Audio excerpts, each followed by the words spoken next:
اب میرے بھائیوں اگلی جو آیت ہے نا سورہ البقرہ کی آیت نمبر 164، اسے آیت الآیات کہا جاتا ہے، اس کا نام ہے ایسی آیت جس میں اللہ کی کئی آیات بیان ہوئی ہیں، اللہ کی قدرت کی نشانیاں، سائنز آف گاڈ، ایک نہیں بے شمار۔ اور قرآن حکیم میں سورۃ البقرہ کی آیت نمبر 164 کے مقابلے پہ کوئی ایک آیت ایسی نہیں ہے جس میں صرف ایک آیت کے اندر اللہ تعالیٰ کی قدرت کے فزیکل فینومینا آف نیچر، جو اللہ تعالیٰ کے فینومینا بنائے ہوئے ہیں، وہ سارے کے سارے آلموسٹ بڑے بڑے فینومینا جو قرآن پاک میں سکیٹرڈ فارم میں ہیں، جن کو التذکیر بھی اعلیٰ اللہ کہا گیا ہے، وہ بیان ہوئے ہوں سوائے اس آیت کے۔ ان فی خلق السماوات والارض، بے شک آسمانوں اور زمین کی تخلیق میں، واختلاف اللیل والنہار، اور رات اور دن کے آنے جانے میں، والفلک التی تجری فی البحر، اور کشتیوں کے جہازوں کے سمندروں میں چلنے میں، بما ینفع الناس، جو کہ لوگوں کے نفع کے لیے چلتی ہیں، یعنی وہاں سے سی فوڈ جو ہے وہ شکار کیا جاتا ہے۔ وما انزل اللہ من السماء من ماء، اور اللہ تعالیٰ جو نازل فرماتا ہے آسمان سے پانی، فاحیا بہ الارض بعد موتها، اور پھر اس پانی کے ذریعے مردہ زمین کو زندہ کر دیتا ہے، یعنی سبزہ اگا دیتا ہے اس پانی کے ذریعے۔ وبث فیہا من کل دابہ، اور اللہ تعالیٰ نے جو زمین میں ہر طرح کے جانور پھیلا دیے ہیں۔ وتصریف الریاح، اور ہواؤں کے بدلتے رہنے میں، والسحاب المسخر بین السماء والارض، اور بادلوں میں جو کہ اللہ تعالیٰ کے حکم کے پابند ہیں، آسمان اور زمین کے اندر جو سسپینڈڈ ہیں بادل، لآیات لقوم یعقلون، اس کے اندر اللہ تعالیٰ نے آیات رکھی ہیں ان لوگوں کے لیے جو اپنی عقل استعمال کرتے ہیں۔ دیکھ لیں کتنی نشانیاں اللہ تعالیٰ کی قدرت کی اس میں گنوائی گئی ہیں۔ نمبر 1 آسمان اور زمین کی تخلیق، نمبر 2 رات اور دن کا آنا جانا، نمبر 3 جہازوں کا سمندروں میں چلنا اور اس کے ذریعے سی فوڈ کا حاصل کرنا، نمبر 4 آسمان سے پانی کا برسنا، نمبر 5 اس پانی کے برسنے سے زمین کو اللہ نے مردہ ہونے کے بعد دوبارہ سے زندہ کر لیا، نمبر 6 زمین میں ہر طرح کے جاندار پھیلا دیے، لو جی سب کچھ کور ہو گیا، نمبر 7 ہواؤں کے چلنے میں جو کہ بادلوں کو لے کے آتی ہیں، اور نمبر 8 بادلوں کا آسمان اور زمین کے درمیان جو ہے وہ سسپینڈڈ ہونا، جس کے ذریعے اللہ تعالیٰ بارش برساتا ہے۔ یہ سب کی سب اللہ تعالیٰ کی قدرت کی نشانی ہے، یعنی جس میں ذرا سی بھی عقل ہے اللہ تعالیٰ ہمارا ہے، وہ ان چیزوں کو دیکھ کے رزلٹ پہ پہنچ جائے گا کہ یہ کسی کے کرنے سے ہو رہا ہے۔ God is the only explanation of all the physical phenomena in this universe۔ اللہ ہی واحد وضاحت ہے اس کائنات میں ہونے والے ہر فزیکل فینومینا کی۔ تو اب جس اللہ کی یہ کوالٹیز ہیں اس کے مقابلے پہ اگر کسی اور کے ساتھ وہ چیزیں وابستہ کر دی جائیں تو اس سے بڑا کوئی جرم نہیں ہو سکتا، اور یہی اللہ اس چیز کا حقدار ہے کہ اس کے ساتھ شدید محبت کی جائے، دلی محبت آخری درجے کی، جو کسی اور مخلوق کے ساتھ نہیں ہو سکتی۔ تو اللہ تعالیٰ اب ایک کرائٹیریا پھر اس حوالے سے ڈسکس کر رہے ہیں، وَمِنَ النَّاسِ مَن يَتَّخِذُ مِن دُونِ اللَّهِ، اور لوگوں میں ایسے لوگ بھی ہیں، ایسے بدبخت لوگ ہیں جنہوں نے اللہ کے سوا اور ہستیوں کو پکڑ لیا ہے، اندادًا یحبونہم کحب اللہ، اللہ کے مقابلے پہ انہیں اپنا ند مان لیا ہے، مد مقابل، اور ان سے ویسی محبت کرتے ہیں جیسی اللہ سے کرنی چاہیے تھی۔ اللہ اکبر۔ یہ آیات پڑھی جاتی ہے نا تو لوگ سمجھتے ہیں شاید یہ مشرکین عرب کے بارے میں نازل ہوئی تھی۔ تو مشرکین عرب اگر اس جرم کے اوپر مجرم ہے اللہ کے حضور، تو آج بھی جو لوگ یہ کر رہے ہیں وہ بھی اسی طریقے سے مجرم ہیں۔ اور آپ کو آج مسلمانوں میں اکثریت ایسے لوگوں کی نظر آئے گی جو اگر آپ ان سے حلفیہ بیان لیں تو وہ کبھی یہ نہیں کہیں گے کہ ہم اللہ سے بڑھ کے کسی سے محبت کرتے ہیں، لیکن ان کا ایٹیچیوڈ یہی ہے۔ وہ آپ کو کبھی شعر سنائیں گے، اللہ اللہ کیے جانے سے اللہ نہ ملے گا، اللہ والے ہیں جو اللہ سے ملا دیتے ہیں، اور اللہ والے ان کو کہہ رہے ہوتے ہیں جو اپنی عبادت کروا رہے ہوتے ہیں۔ اگر اللہ والے سے مراد یہ رسول اللہ کو، صحابہ اور اہل بیت کو لیں تو ہم ان کے ساتھ ہیں، لیکن آپ کو پتہ ان کو نہیں لیتے کیونکہ وہ تو ولی نہیں تھے نا، ولی تو بعد میں ہوتے ہیں، وہ اللہ والے ان کو کہہ رہے ہوتے ہیں جن سے تجوید سے اگر آپ نماز سنیں تو نہیں سنا سکتے، اور ترجمہ تو بھول ہی جائیں کہ وہ سنا سکتے ہیں۔ ہاں وہ یہ کر سکتے ہیں کہ سجے پاسے اسلام پھیرے تھے سارے حافظ ہو گئے، کھبے پاسے پھیرے تھے سارے ناظرہ ہو گئے، وہ کہتے ہیں نا جی پیچھے نیت کی۔ تو میں کہتا ہوں جن بزرگوں کے بارے میں آپ کا ایک کلیم ہے نا، اگر آج بھی اس طرح کہتے ہیں نا جی دنیا اولیاء سے خالی نہیں ہے، آج بھی ان اولیاء کو لیں، وہ تجوید کے ساتھ آپ کو سنا نہیں سکتے، وہ آپ کو سنت اذکار نہیں بتا سکتے صبح و شام کے جو نبی علیہ السلام نے تعلیم فرمایا ہے۔ فرض نماز کے بعد کے آپ کو 2-3 اذکار بتائیں گے، 17 نہیں بتا سکتے، ان کی تربیت ہی وہ نہیں ہوئی ہے۔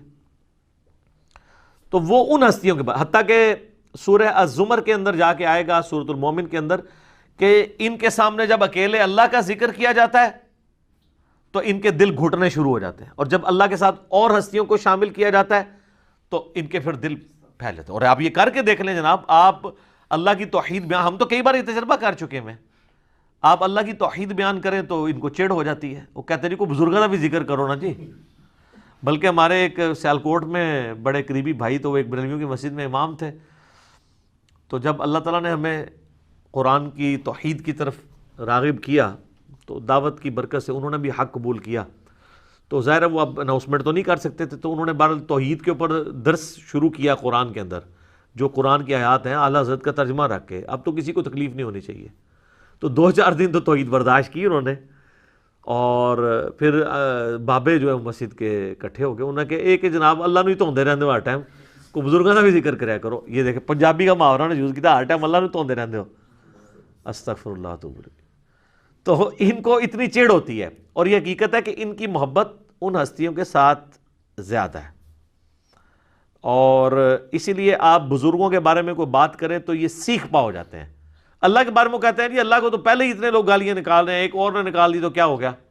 ہاں ظاہر ہے وہ نکال رہے تو ہیں، حالانکہ یہ خود بھی نکالنے والوں میں شامل ہیں جی۔ سورہ مریم میں آتا ہے کہ جو اللہ تعالیٰ کے لیے بیٹا تجویز کرتا ہے، یعنی شرک کرتا ہے، شرک کی کوئی بھی فارم ہو، وہ اللہ کو ایسی بات کہہ رہا ہے، ایسی گالی دے رہا ہے کہ قریب ہے آسمان پھٹ پڑے اور زمین شک ہو جائے اور پہاڑ ریزہ ریزہ ہو جائے، ان دعوا للرحمن ولدا، کہ یہ رحمان کے لیے بیٹا تجویز کرتے ہیں۔ اگر زمین و آسمان اور پہاڑوں کے احساسات ہوں نا اس طرح کے، تو یہ سارے ان پہ پھٹ پڑے، زمین ریزہ ریزہ ہو جائے، زمین یعنی پھٹ جائے اس خوف سے کہ یار میرے اوپر یہ لوگ اللہ کے ساتھ اور ہستیوں کو شریک ٹھہرائے ہوئے ہیں۔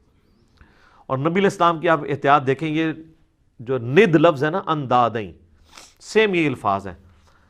مسند امام احمد میں حدیث موجود ہے، الادب المفرد امام بخاری کی کتاب کے اندر یہ موجود ہے، ہم نے اپنے ریسرچ پیپر دعا صرف اللہ ہی سے، اس میں بھی ڈالی ہوئی ہے۔ ایک صحابی نے نبی علیہ السلام کو آگے کہا، ما شاء اللہ و شئت یا رسول اللہ، اے اللہ کے رسول جو آپ چاہیں اور جو اللہ چاہے۔ تو آپ نے فرمایا اجعلتنی للہ ندا، یہ لفظ، کیا تو نے مجھے اللہ کے مد مقابل ٹھہرا لیا؟ اب وہ پاکستانی ہوتا نا تو کہتا نہیں یا رسول اللہ مد مقابل نہیں، میں نے آپ کو مستقل بذات نہیں مانا، غیر مستقل بذات، عطائی اور اللہ کے اذن سے مانتے ہوئے کہا ہے۔ لیکن اس ٹائم پہ یہ کہانیاں نہیں ہوتی تھی، صحابہ کرام تو بولے والے مسلمان تھے نا، یہ ساری شیطانیاں ان کو تو نہیں آتی تھی۔ تو آپ نے فرمایا قل بل ما شاء اللہ وحدہ، بلکہ کہہ جو اکیلا اللہ چاہے۔ ایک بریلوی عالم تھے، تو میں نے ان کو یہ حدیث بیان کی نا، انہوں نے کہا جی آپ کو اس حدیث کا مطلب نہیں سمجھ آیا۔ میں نے کہا سمجھا ہے۔ وہ کہتے ہیں اصل میں نبی علیہ السلام نے پوچھا ہے کہ اے میرے پیارے صحابی، کہیں ایسا تو نہیں آپ مجھے خدا مانتے ہو؟ ٹھیک ہے، میں نے کہا جو آگے الفاظ تو کچھ اور بتا رہے ہیں۔ اس کے جواب میں تو صحابی کہتا نہیں یا رسول اللہ میں نے آپ کو خدا نہیں مانا، خدا کا بندہ مانتے ہوئے کہہ رہا ہوں یا رسول اللہ ما شاء اللہ و شئت۔ تو میں نے کہا آگے جو الفاظ ہیں قل بل ما شاء اللہ وحدہ، کہ اکیلا جو اللہ چاہے۔ اگر آپ کی بات ہوتی نا تو وہ صحابی کہتے کہ نہیں میں آپ کو اللہ کا بندہ مان کے کہہ رہا ہوں، تو حضور کہتے ٹھیک ہے کہتا رہے۔ آپ تو بالکل الٹ بات کر رہے ہیں، نہیں مجھے نہیں شامل کرنا ذات، تکوینی امور میں نہیں کرنا، تقدیر سے جو ریلیٹڈ ہے۔ ہاں باقی دین کے معاملے میں تو بخاری مسلم میں کہ یہ حدیث ہیں، جب نبی علیہ السلام سے پوچھا گیا کسی معاملے کا صحابہ کرام نے، اور صحابہ کرام سے آپ نے کاؤنٹر کوسچن کیا، ان کو نہیں معلوم ہوتا تھا تو کہتے تھے واللہ ورسولہ عالم، اللہ اور اس کا رسول بہتر جانتے ہیں. وہ بالکل ٹھیک ہے، دین اللہ اور اس کے رسول سے ہی سیکھنا ہے. اور اسی کو سپورٹیو بخاری مسلم کی حدیث ہے کہ اللہ تعالیٰ عطا فرماتا ہے، میں تقسیم کرتا ہوں. وہ آدھی حدیث بیان کرتے ہیں، پوری حدیث اس طرح ہے کہ نبی صلی اللہ علیہ وآلہ وسلم نے فرمایا اللہ تعالیٰ جس کے ساتھ خیر اور بھلائی کا ارادہ فرماتا ہے اس سے دین کی فقہ عطا فرما دیتا ہے. اور اللہ دیتا ہے اور میں تو تقسیم کرنے والا ہوں. یعنی مجھے بھی جو دین اللہ نے میرے ساتھ بھلائی کا ارادہ کیا، مجھے دین کی سمجھ عطا فرمائی ہے، تو یہ اللہ نے عطا فرمائی ہے، میں تو صرف تقسیم کرنے والا ہوں. وہ اس میں یعنی الفاظ جو ہے نا بخاری مسلم کی حدیث کے کہ واللہ یعطی وانما انا قاسم، اللہ دیتا ہے اور میں تو صرف تقسیم کرتا ہوں. تو وہ انہوں نے جناب اس دو لفظ پکڑ لیے تو اعلیٰ حضرت نے شعر لکھ دیا، رب ہے معطی، یہ ہے قاسم، رزق اس کا ہے کھلاتے یہ ہے. وہ رزق کے اوپر لے گئے اور تکوینی امور کے اوپر، حالانکہ یہاں پہ دین کا معاملہ تھا. اس میں میرا یوٹیوب پہ ایک کلپ بھی ہے اللہ نبی وارث، تو اس میں میں نے کئی ایک احادیث بیان کی ہیں اس حوالے سے. یہ تو یعنی نہ ختم ہونے والی چیزیں ہیں. نبی علیہ السلام نے جتنی اس حوالے سے سختی فرمائی ہوئی ہے. وہ مسلم شریف کی جو حدیث بڑی مشہور ہے کتاب الجمعہ چیپٹر میں، ایک صحابی نے نبی علیہ السلام کے سامنے تقریر کرتے ہوئے کہہ دیا من یطع اللہ ورسولہ فقد رشد، جو کوئی اللہ اور اس کے رسول کی اطاعت کرے وہ کامیاب ہو گیا. ومن یعصہما، اور جو ان دونوں کی نافرمانی کرے فقد غوا، تو وہ بہک گیا، بے شک وہ بہک گیا. نبی علیہ السلام کو بڑا غصہ آیا، فرمایا بئس الخطیب انت، کتنا برا خطیب ہے تو نے یہ کیوں کہا جو ان دونوں کی نافرمانی کرے؟ تجھے کہنا چاہیے تھا وَمَن يَعْصِ اللَّهَ وَرَسُولَهُ فَقَدْ غَوَىٰ، جو اللہ اور اس کے رسول کی نافرمانی کرے وہ گمراہ ہوا، وہ بہک گیا. اب اس سے ابھی آگے یہ کہہ سکتے تھے کہ یا رسول اللہ میں نے یہ بات تو پہلے کر دی ہے، میری بات آؤٹ آف کانٹیکسٹ نہیں ہے، میں کانٹیکسٹ کے ساتھ بات کر رہا ہوں. جب میں نے یہ کہہ دیا کہ جو اللہ اور اس کے رسول کی اطاعت کرے وہ کامیاب ہوا اور جو ان دونوں کی نافرمانی کرے وہ ناکام ہوا، تو اس میں تو لٹریچر میں تو کوئی خرابی نہیں ہے، آؤٹ آف کانٹیکسٹ بھی نہیں ہے، اس میں کیا مسئلہ ہے؟ اور حقیقتاً یہ وہ اپنا مقدمہ لڑ سکتے تھے، لیکن ان کو پتا تھا سامنے امام الموحدین ہے صلی اللہ علیہ وآلہ وسلم. یہ وہ ہیں جو کتابوں کے خدا کے ریپریزنٹیٹو ہیں، بابوں کے خدا کے ریپریزنٹیٹو نہیں ہیں. اور ابو داؤد میں آگے الفاظ ہیں، آپ فرمایا قم اذهب، اٹھو ادھر سے نکل جا. اتنا آپ علیہ السلام کو جلال آیا اس حوالے سے. لیکن آپ کے وہ صوفیاء کہتے ہیں ہک ہے ہک ہے ہک ہے، جڑا ہک کی ڈوں آکھے وہ کافر اور مشرک ہے، جو ایک کو دو کہہ دے وہ کافر اور مشرک ہے. حالانکہ ایک نو ڈو کہنے والا ہی موحد ہے. حادث کو قدیم سے الگ کرنے کا نام ہی توحید ہے، خالق کو مخلوق سے الگ کرنے کا نام ہی توحید ہے. تو اللہ تعالیٰ فرماتا ہے کہ یہ ان لوگوں کی حالت ہے کہ یہ اللہ کے مقابلے پہ اور ہستیوں سے ایسی محبت کرتے ہیں جو اللہ سے کرنی چاہیے. والذین آمنوا، اور جو لوگ ایمان والے ہیں، اشد حبا للہ، ان کی تو شدید ترین محبت اللہ کے ساتھ ہوتی ہے. اور اس لیول کی محبت ہوتی ہے کہ جامعہ ترمذی میں حدیث ہے، نبی علیہ السلام نے فرمایا کہ اللہ تعالیٰ سے محبت کرو کہ اس نے تمہیں نعمتوں سے نوازا ہے، اور مجھ سے اس لیے محبت کرو کہ میں اللہ کا رسول ہوں، اللہ کی نسبت کی وجہ سے. اور میرے اہل بیت سے محبت کرو کیونکہ ان کی نسبت میرے ساتھ ہے. یہ ہمیں چین بتائی گئی ہے. یہ کہتے ہیں جی وہ شیخ احمد سرندی جن کو مجدد الافسانی کہتے ہیں، وہ کہا کرتے تھے میں تو اللہ کو مانتا ہی اس لیے ہوں کہ وہ نبی کا رب ہے. حالانکہ قرآن میں بالکل اور بات ہے، یہ الٹ بات کی ہے. قرآن تو کہتا ہے لَقَدْ مَنَّ اللَّهُ عَلَى الْمُؤْمِنِينَ إِذْ بَعَثَ فِيهِمْ رَسُولًا، یہ اللہ کا احسان ہے کہ اس نے مومنین میں رسول کو بھیجا ہے اپنی شناخت کے لیے. یہ الٹی گنگا لے کے چلتے ہیں. اور پھر ظاہر ہے یہ باتیں تو بکتی ہیں. پھر انبیاء کی شان میں غلو کرنا تو بکتا ہے نا جی، عیسائیت میں بکا ہوا ہے نا، آپ دیکھ لینا. تو اللہ تعالیٰ نے ایک مخلوق کا معاملہ ہی ایسا رکھا ہے کہ یہ اگر امتحان نہ ہو مخلوق کی کوالٹیز کا تو اللہ کے ساتھ کوئی اور شریک ہی نہ ٹھہرایا جائے کسی کو. تو اسی لیے یہ لوگ پھر شریک ٹھہراتے ہیں نا. اور نبی علیہ السلام کی پھر حدیث صحیح بخاری میں دیکھنا، میری شان کو اس طرح بلند نہ کرنا جس طرح نصارہ نے اپنے پیغمبر کو اتنا بلند کیا کہ ڈیوینٹی میں کلیم کر دیا. میں اللہ کا بندہ اور اس کا رسول ہوں، مجھے اللہ کا بندہ اور اس کا رسول ہی کہنا. یہ نبی علیہ السلام کس کو سنا رہے تھے؟ انہی کو سنا رہے تھے جنہوں نے کام ڈالنا تھا، جو آج تک ماننے کے لیے تیار نہیں ہے. تو اللہ فرماتا ہے شدید ترین محبت اہل ایمان کی اللہ کے ساتھ ہوتی ہے۔ بخاری مسلم میں حدیث ہے، اس نے ایمان کی علاوت چکھ لی جس کے لیے اللہ اور اس کا رسول ساری دنیا سے بڑھ کر محبوب ہو جائے۔ نمبر 1 یہ۔ نمبر 2 دوستی اور دشمنی کا معیار اللہ کی ذات، اور نمبر 3 کفر کی طرف لوٹایا جانا اس کے لیے اتنا ہی مشکل ہو جائے جتنا زندہ آگ میں جلنا، وہ جلنے کے لیے تیار ہو جائے لیکن کفر نہ اختیار کرے تو اسے ایمان کی مٹھاس مل جائے گی۔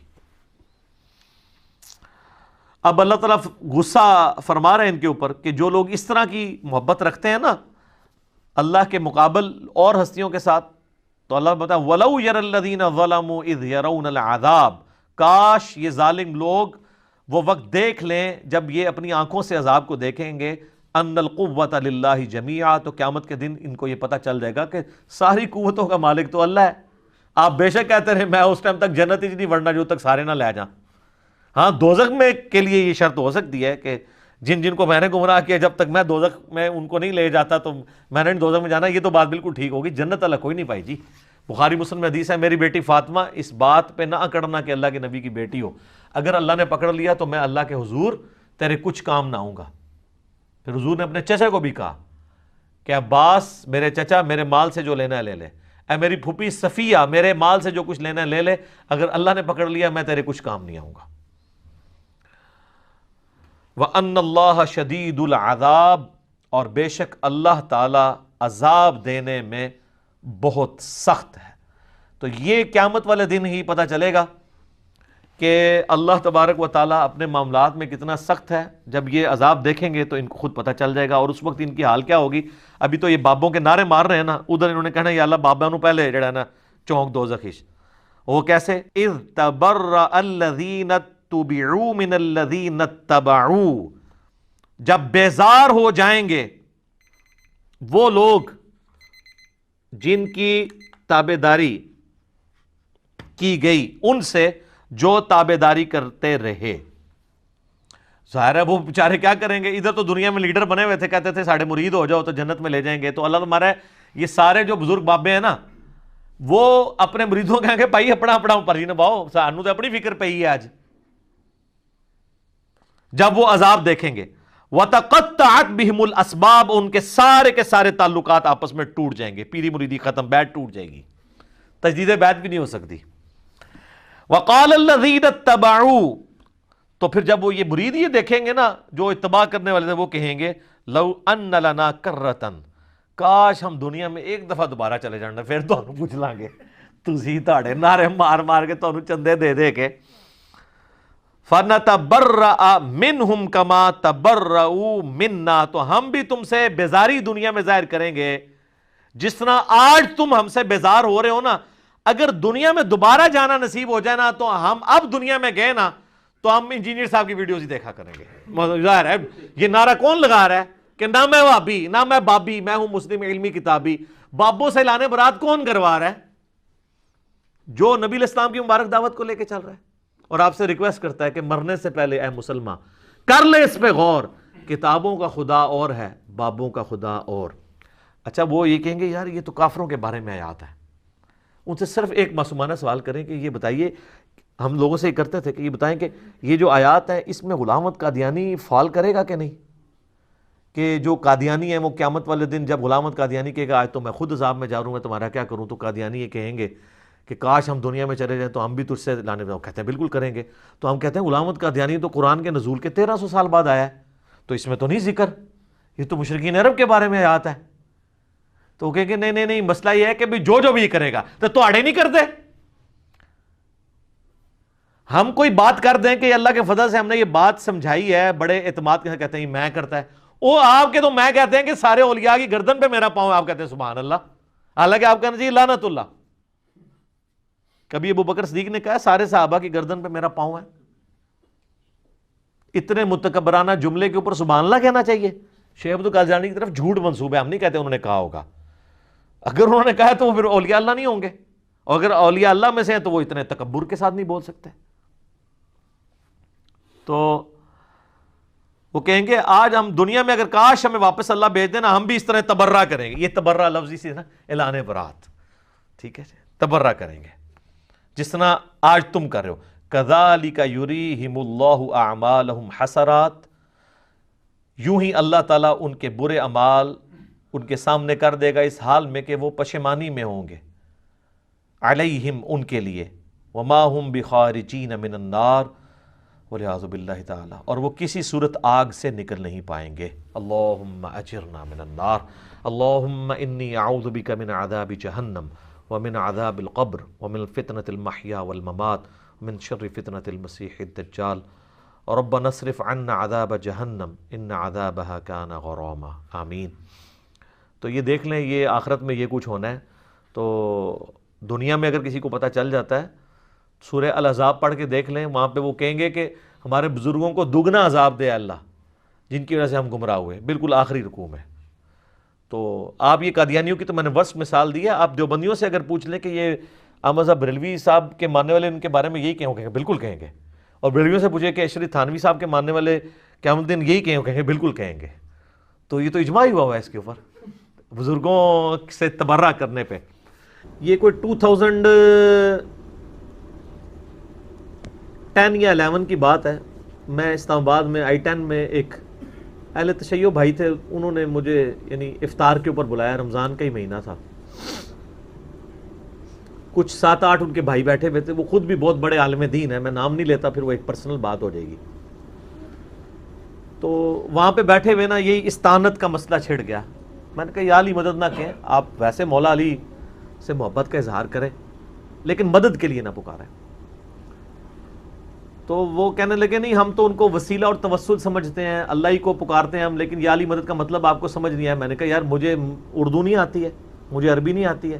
وہ کہتے ہیں یا علی مدد کا مطلب یہ ہوتا ہے کہ اے اللہ ہماری مدد کر علی کے وسیلے سے۔ میں نے کہا یہ تو نہیں ہے، اس کے لیے تو یہی جملہ بولا جائے گا جو آپ بول رہے ہیں، آپ تو ڈائریکٹ یہ الفاظ استعمال کرتے ہیں۔ یا اہل سنت کے ہاں لوگ یا شیخ عبد القادر جیلانی المدد کہہ رہے ہوتے ہیں، تو یہ تو منع ہے۔ پھر وہ خیر تھوڑا کھل کے سامنے ہے، وہ کہنے لگے دیکھیں نہیں قرآن میں بھی تو آیا نا وَاسْتَعِينُوا بِالصَّبْرِ وَالصَّلَاةِ، صبر اور نماز کے ذریعے مدد چاہو۔ میں نے کہا آگے بھی پڑھو نا ان اللہ مع الصابرین، تو میں نے کہا اس کا مطلب کیا ہے؟ کہتے ہیں دیکھیں نہیں صبر اور نماز بھی تو غیر اللہ ہے۔ تو میں نے کہا اگر صبر اور نماز غیر اللہ ہے اور اس کی مدد مانگی جا رہی ہے تو پھر آپ صبح و شام کہتے ہیں المدد یا نماز، المدد یا صبر، میری مدد فرمائیے، کہتے ہیں نہیں۔ تو میں نے کہا کیا مطلب ہوا اس کا؟ پھر کہتا ہے اس کا مطلب ہے آپ نماز پڑھو تو اللہ کی مدد آ جائے گی۔ میں نے کہا ہاں یہی مطلب ہے نا، تو مولا علی کی سنت پہ چلو، مولا علی کے طریقے کے اوپر چلو تو اللہ کی مدد آ جائے گی، مولا علی کو تو نہ پکارو۔ کوئی کہتا ہے المدد یا نماز، المدد یا صبر، اچھا پھر کہتے ہیں جی ہاں یہ تو بات سمجھ آ گئی، بتائیں ممانعت کہاں ہے؟ پھر میں نے سورہ نمل کی وہ آیت پڑھی، امن یجیب المضطر اذا دعا ویکشف السوء ویجعلکم خلفاء الارض االہ مع اللہ قلیلا ما تذکرون۔ میں نے کہا اس آیت میں واضح آیا ہے کہ جو اللہ کے علاوہ کسی اور کو دعا کے لیے پکارنا سمجھتا ہے نا، وہ اسے خدا بنائے ہوئے ہے، معبود بنائے ہوئے ہے، کیونکہ اللہ تو کہہ رہا ہے کیا اللہ کے ساتھ کوئی اور الہ بھی ہے جس سے دعا مانگو؟ میں نے کہا یہ واضح ثبوت ہے کہ یہ شرک ہے۔ اچھا وہ آئے مائے شائیں کرنا شروع ہو گئے، لیکن وہاں جتنے 7-8 شیعہ بھائی باقی بیٹھے تھے نا، میں نے قرآن بھی انہی کا منگوایا۔ میں نے کہا جی مجھے بتائیں، انہوں نے کہا نہیں جی انجینئر صاحب آپ کی بات بالکل صحیح ہے، جو دلائل ہے نا وہ یہی، قرآن کی آیت تو یہی بتاتی ہے۔ تو الحمدللہ کئی لوگ دعوت قبول کر لیتے ہیں، اگر کوئی ہٹ دھرمی پہ اتر آئے تو اس کا تو کوئی علاج نہیں، ہم تو صرف بات پہنچا سکتے ہیں۔ باقی میں نے محنت کر کے ایک لیکچر بھی ریکارڈ کروا دیا ہے، مسئلہ نمبر 3 دعا صرف اللہ ہی سے، میری زندگی کے بہترین لیکچرز میں سے وہ ہزاروں لوگوں کی عقیدہ توحید کی اصلاح کا سبب بنا ہے، جس میں نے اپنا یہ ریسرچ پیپر نمبر 3 دعا صرف اللہ ہی سے، اس کو میں نے باقاعدہ اس میں پڑھایا ہے، پورے ریسرچ پیپر کو 8 پیجز پہ سارے شیطانی وسوسے جو عقیدہ استانت کے حوالے سے یہ پیش کرتے ہیں، میں نے سب کے سب کور کیے ہیں۔ پچھلے دنوں میرا ایک کلپ اپلوڈ ہوا ہے یا رسول اللہ انظر حالنا پہ صحیح عقیدہ، وہ بھی آپ دیکھ سکتے ہیں۔ دعا صرف اللہ ہی سے مسئلہ نمبر 3 دیکھیں، اور اسی کی ایکسٹینشن ہے مسئلہ نمبر 43 وسیلہ اور توسل کے صحیح احکام و مسائل۔ تو انشاءاللہ تعالی عقیدہ توحید کے حوالے سے آپ کی اصلاح ہو جائے گی انشاءاللہ۔